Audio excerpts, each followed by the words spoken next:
Alors, c'est ce que j'ai appelé l'extension du territoire masculin. Alors, ça c'est très intéressant dans les histoires de presse. On va se rendre compte que dans la presse, les hommes et les femmes font exactement les mêmes activités. D'ailleurs, on les met ensemble. Alors d'abord, on évite qu'ils fassent des activités domestiques, comme ça on n'a pas parlé de ce problème qui fâche. Récemment, on vient d'avoir une étude qui vient de sortir par l'INED, l'Institut d'études démographiques, qui nous montre que les choses n'ont pas beaucoup changé. Donc dans la presse, on ne montre pas les activités qui risquent de fâcher. Donc les hommes et les femmes font les mêmes activités, mais avec des écarts. Les femmes maternent plus, et les hommes, par exemple, j'ai mis les 2 chiffres en rouge, font plus d'activités de jeu. Donc c'est ce que j'ai appelé l'extension du territoire.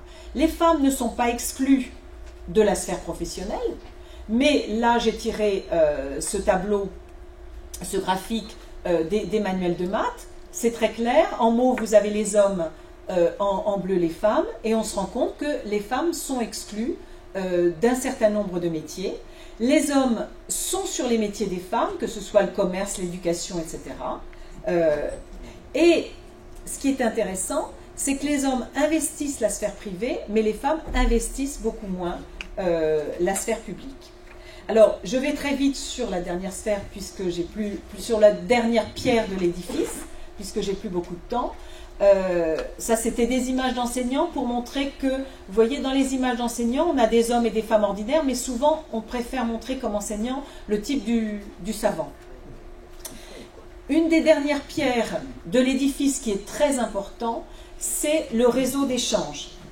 Alors, de regarder quelles sont les relations entre les personnages, ce qui est assez complexe d'ailleurs à montrer, mais c'est de montrer vraiment qui en fait a le capital social dans une société. Hein. Le capital social, selon Bourdieu, c'est vraiment le réseau d'échange.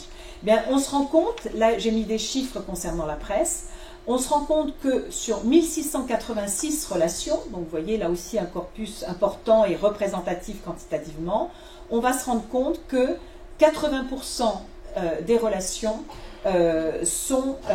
bénéficient aux garçons. Alors une bonne nouvelle, les relations sont mixtes et intergénérationnelles, mais en vérité, c'est le garçon qui accumule ces relations, qui bénéficie de l'attention des adultes, hommes, femmes, qui bénéficie de l'interaction avec les filles et les garçons, et que les autres catégories, notamment les filles par exemple, n'interviennent que dans une relation sur 2. Et une chose qui me semble très importante, dans ces outils, on ne construit pas du tout d'entre-soi féminin. On construit de l'entre-soi masculin, hein, mais on ne construit pas du tout, d'entre-soi féminin, et on va se rendre compte que les femmes sont vouées aux enfants. Alors je vais prendre quelques minutes une minute pour la conclusion.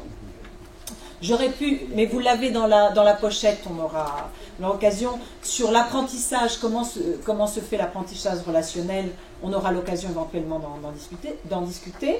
En conclusion, qu'est-ce qu'on peut tirer comme enseignement de ces 10 années de recherche? Ce qu'on voit, première chose, c'est qu'on se rend compte qu'effectivement le système de genre a changé, hein, et qu'effectivement ce qu'on dit pour la réalité, que les rapports sociaux de sexe sont plastiques, eh bien c'est vrai aussi des rapports sociaux fictifs. Et ce qui m'apparaît, c'est que par ce truchement des personnages, on institue un sujet neutre, qui de fait est un sujet masculin parce que c'est le sujet minoritaire, qui tente à invisibiliser l'autre sexe. Alors, c'est la prééminence du sujet neutre qu'on peut d'ailleurs retrouver dans nombre de théories. La deuxième idée que je voulais donner en conclusion, c'est que ces outils qui sont évidemment fortement valorisés par l'école et la famille, donc diffusent donc des représentations inégalitaires. Alors on pourrait se rassurer en se disant que, évidemment, les représentations, elles ne sont pas absorbées telles quelles, que la socialisation, Anne Daflon-Novel nous en parlera sans doute, c'est un phénomène très complexe, etc.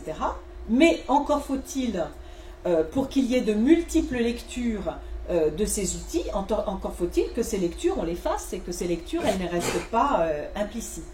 En tout cas, au niveau du constat des représentations, on peut se dire que malgré nos valeurs d'égalité, nous avons encore une grande tolérance au sexisme. Merci.